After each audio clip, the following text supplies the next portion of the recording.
السلام علیکم ورحمۃ اللہ وبرکاتہ حامدا ومصلیا اما بعد فاعوذ باللہ من الشیطان الرجیم بسم اللہ الرحمن الرحیم وقال النبی صلی اللہ علیہ وسلم قال المسلم اخو المسلم۔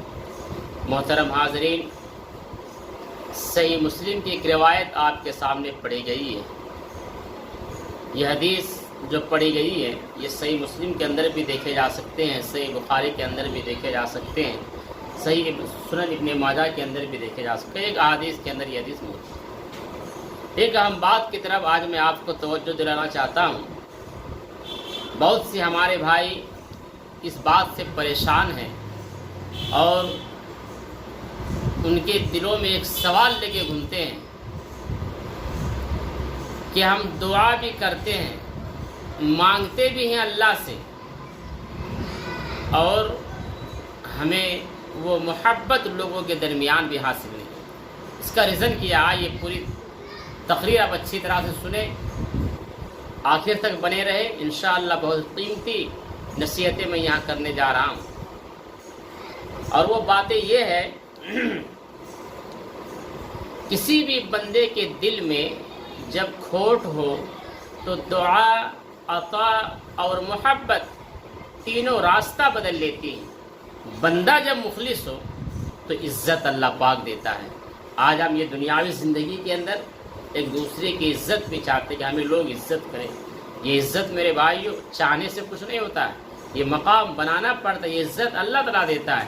اس لیے میں نے پہلے جملے کیا کہا تھا کہ جب دل میں کھوٹ ہو تو بندہ اللہ تین راستہ بدلتا ہے۔ کیا کیا راستہ ہو؟ پہلی چیز تو کیا ہے؟ دعا جو مانگتے ہیں نا، اور دوسری چیز عطا جو اللہ کی طرف سے دیا جائے، اور تیسری چیز محبت یعنی لوگوں کی محبت۔ یہ کب پیدا ہوتا ہے؟ جب بندہ مخلص ہو۔ اب جو حدیث پڑھی گئی ہے، آئیے اس حدیث پر ذرا گفتگو کرتے ہیں۔ المسلم اخو المسلم، میرے نبی صلی اللہ علیہ وسلم کا فرمان ہے کہ ایک مسلمان کا بھائی ہے۔ اب میں اس حدیث کے اس ٹکڑے پر آج میں گفتگو کروں گا۔ ایک مسلمان دوسرے مسلمان کا بھائی ہے۔ آج کیا ہو رہا ہے؟ ہمارا اخلاق کس قدر گرا ہوا ہے۔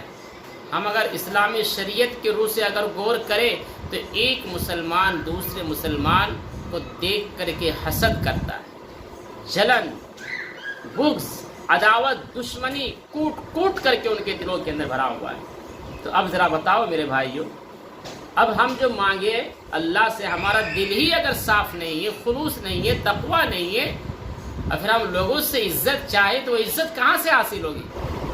حاضرین، جب ہم کسی کے ساتھ کوئی غلط کر بیٹھتے ہیں اور بعد میں چل کے جب ہمیں یہ احساس ہوتا ہے کہ ہاں ہم نے یہ چیز غلط کیا ہے، تو پھر انسان واقعی اگر اس کے دل کے اندر رائی کے دانے کے برابر بھی اگر ایمان ہو تو وہ یہ بات کہنے پر مجبور ہوگا، اور بندہ احساس بھی کرتا ہے۔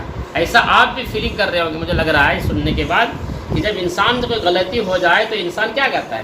کسی سے اگر دھوکہ کھا لیتا ہے تو بعد میں چل کے پچھتاتا ہے، اور کیا پچھتاتا ہے کہ زندگی اور بھی آسان ہو جاتی۔ غور سے سنیے گا جملے کو، زندگی اور بھی آسان ہو جاتی اگر وقت سے پہلے لوگوں کی پہچان ہو جاتی۔ اس لیے میرے بھائیوں، یہ وقت بڑی قیمتی ہے، اسی لیے اس وقت کی ہمیں قدر کرنی چاہیے۔ اپنا وقت اب یہاں وہاں یوں ہی برباد نہ کرے کسی کے پیچھے۔ یہ اس وقت کے بارے میں بھی اللہ رب العالمین سوال کرے گا۔ آج یہ دو جملے آپ اپنے دل و دماغ میں اچھی طرح سے بیٹھا لیں کہ انسان گناہوں اور خطاؤں سے بری نہیں ہے، اور جس انسان کے دل کے اندر اپنے گناہوں کے بارے میں اگر احساس نہ ہو تو یقین مانیے وہ انسان اس روئے سرزمین پر سب سے گیا گزرا انسان ہوتا، کیونکہ اگر واقعی اگر وہ اللہ کا خوف اور خشیت رکھتا تو اس کے دل کے اندر احساس ہوگا، فیلنگس آئے گا، نہیں ہم نے غلط کیا ہے، پھر اپنے احساس کرتے ہوئے رب العالمین کی بارگاہ میں آئے گا، قرآن کی اس آیت کے مصداق، اور وہ سچی توبہ کرے گا، یا ایھا الذین آمنوا توبوا الی اللہ توبۃ نصوحا۔ اس لیے میرے بھائیوں، یہاں بہت بڑی بات اس حدیث کے اندر پیغام دیا گیا تھا۔ کہ المسلم اخو المسلم، ایک مسلمان مسلمان کا بھائی ہے، لا یظلمہ ولا یسلمہ، ایک مسلمان دوسرے مسلمان پر ظلم نہیں کرتا اور اسے بے سہارا نہیں چھوڑتا۔ یہ بہت بڑے پیغام ہے، بہت بڑی نصیحت ہے یہ۔ اللہ رب العالمین ہم سبوں کو کہی ہوئی باتوں پر عمل کرنے کی توفیق عطا فرما، اور جو بھی پریشانیاں ہم میں پائی جا رہی ہے اسے دور فرما، اور اگر ہم نے کوئی غلطی کی ہے اور ہم سے کوئی گناہ اگر سرزد ہوا ہے تو ہم سبوں کو اللہ رب العالمین اپنے گناہوں کے احساس کرنے اور رب کی بارگاہ میں اس کی معافی اور تلافی کرنے کی توفیق عطا فرما۔ آمین۔ وآخر دعوانا ان الحمد للہ رب العالمین۔